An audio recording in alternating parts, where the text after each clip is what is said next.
Hello, good morning to all my viewers. Nandito tayo ngayon sa Matiktik Ibayo. Dito tayo dadaan papuntang Bacas River. Hindi ko pa kasi nadadaanan ito eh. Doon ako dumadaan sa pinaka main road sa bayan. Eh, mapapansin nyo, this way to Bacas. This way to Bacas River.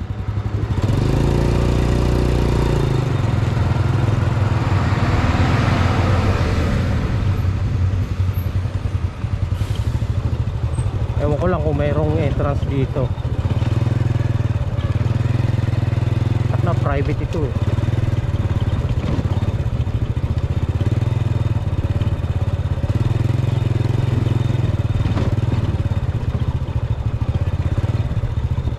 Pagkatagulan maputik dito ay naku, hindi makakadaan. Private niya, may may tawag dito, may entrance, may nakatali eh.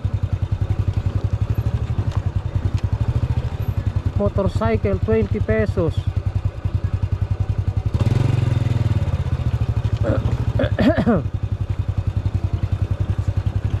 Hindi makakadaan eh, may taling nakaharang.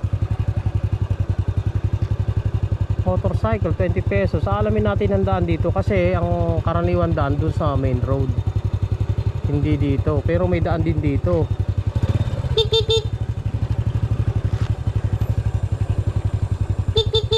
Ay, naniningil. But us to be there.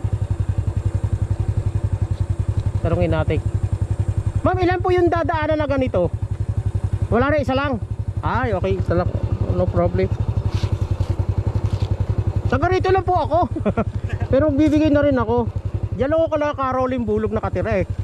Magbablog lang ako eh. Kasi ano ko tong bagong daan na ito, kasi ang karaniwang dinadaanan ng mga naliligo doon sa main road sa kabila. Eh ngayon ito hindi ko pa nadadaanan. Pero tagarian lang ako sa Matiktik din. Oo, sa baba lang. Thank you ha, sige ha.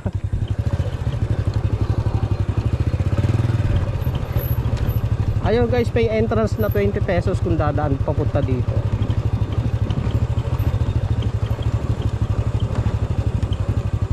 Pero wala na yatang bayad yung per tao. Hindi katulad doon sa pinaka main road, may bayad yung yung mga tao. Halimbawa sa isang tricycle, 5 kayong sakay, 100 yun. Isamantalang dito pagka tricycle, 30 pesos lang ang babayaran nyo. Kaso lang hindi masyado maganda kondisyon ng daan ha. Ganito, rough road.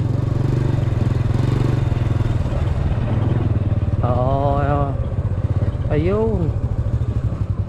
Dito pala ito.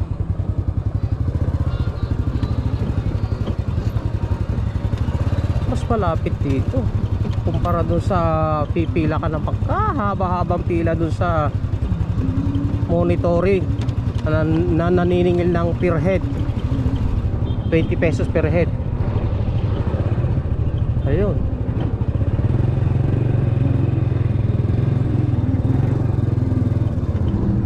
Wala na halos mga tao kasi tapos na ang mahal na araw eh. Ayun yung batuhan, yun. Nabili na pala ni Kapopo yung kabila na yan oh. Si Kapopo na pala nag-develop.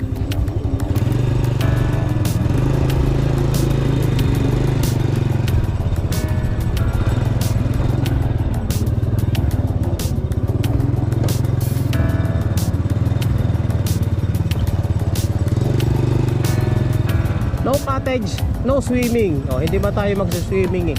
Tayo magbablog lang.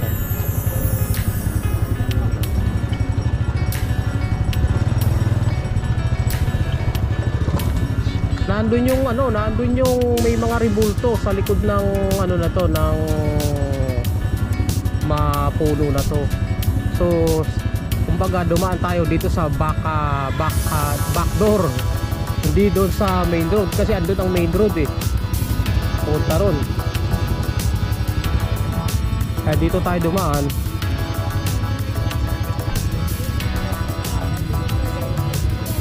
Wala ka. Patayin ko lang yung motor ko at konti na guys ang naliligo kasi tapos na yung mahal na araw eh.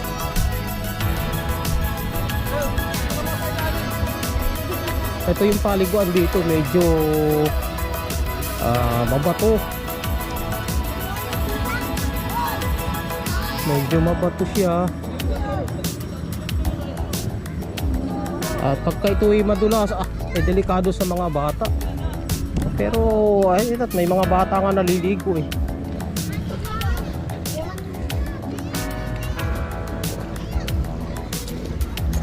Yeah.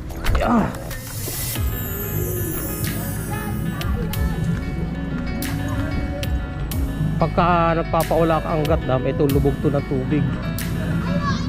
Nandito yung mga nalulunod na mga hindi alam yung kondisyon ng tubig pagka pawala eh. Langoy pa rin sila ng langoy. Ayun ang nangyayari.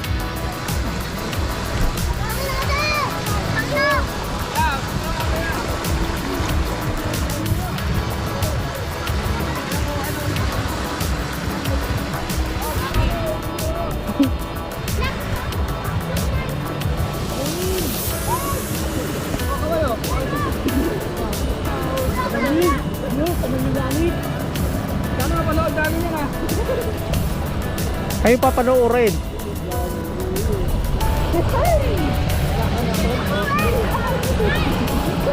Ganda, ano? Malamig ba? Malamig? Malamig yan.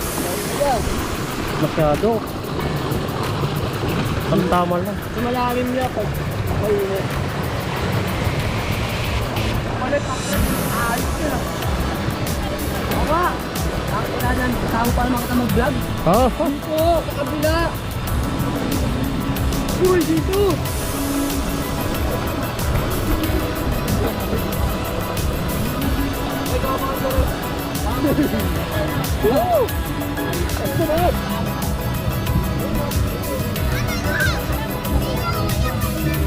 Yo.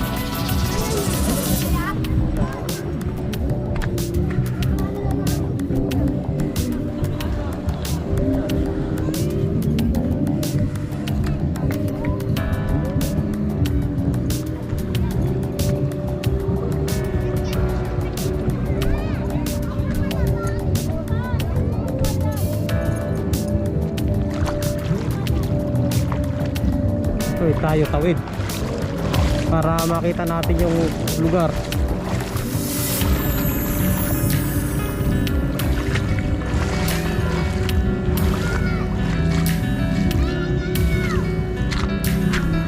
Iniwan natin yung motor ayun sa kabila.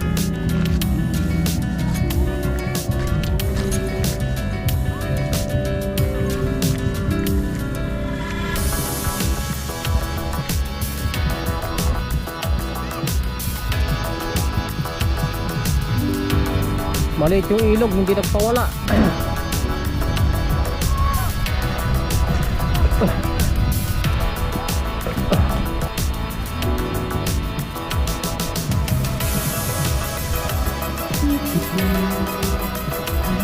Hindi na masyadong marami tao ngayon.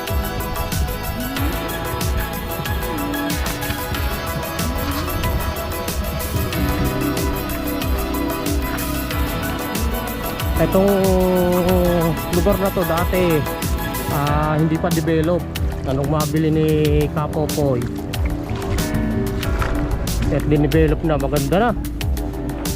Kaso lang medyo mahal din ang entrance kasi entrance cottage, tapos babayaran pa yung life vest. May life vest yan. Kaya ayos naman kasi secure naman yung mga maliligo. At least may life vest.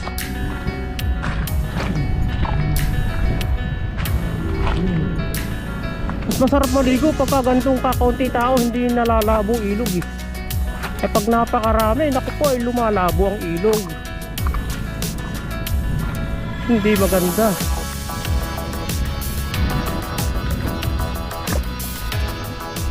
Ang ganda ng cottage na nila, oh, yero na ibubong oh. Kaso lang kakonti, kapos yan eh. Saka na magtatayo pa sila dyan. Tapos may nagtetent sa ilalim ng kamatsili, ayun oh. Mas mura yun pagka tent lang. Siguro nasa 200 o 300 lang yung tent. May dala kang tent.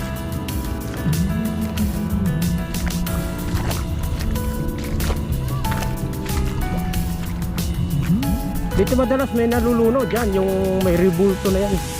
Malalaking tawag dito, malalaking marmol na yan, yung limestone na yan. Pag malaki ang ilog, ay yung mga dayuhan, matitigas ang ulo, tatalon, ayun, malulunod. Saka nakalagay yun, no jumping, no jump, no diving, bawal tumalon. Kaya ang Pinoy nga naman eh, matigas ang ulo. Dito maraming namamatay eh, dito sa lugar na to eh. Pag malaking ilog, yung tubig niyan umiikot, mga naliligo dyan tumatalon. Yun ang nadadali sila. Papakalino ang tubig oh. Sarap maligo.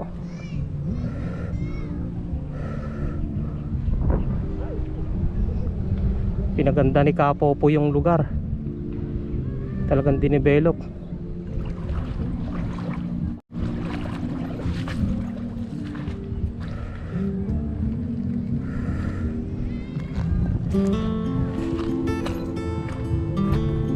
Wala ng tawiran no. Wala tayong tatawid ron.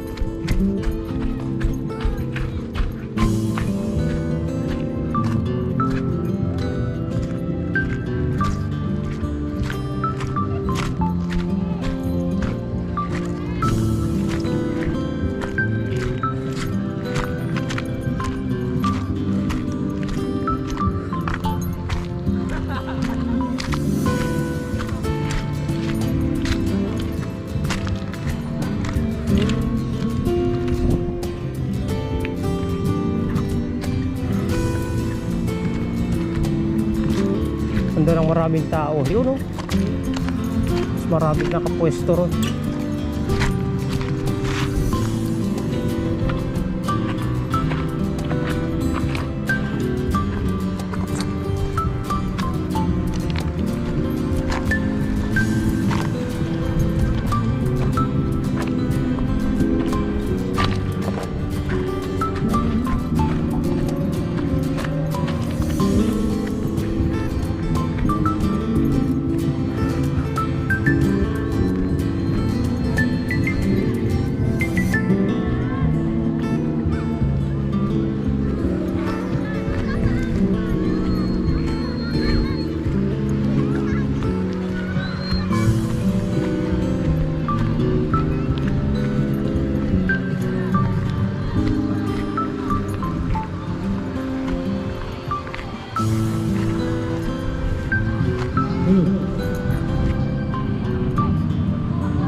Dito maraming naliligo. Try pang dayuhan dito. Ito eh, hindi na to part ng bakas eh. Kasi ayun ang bakas lang eh. Magkaiba na sila ng lugar.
And I don't even have my own car.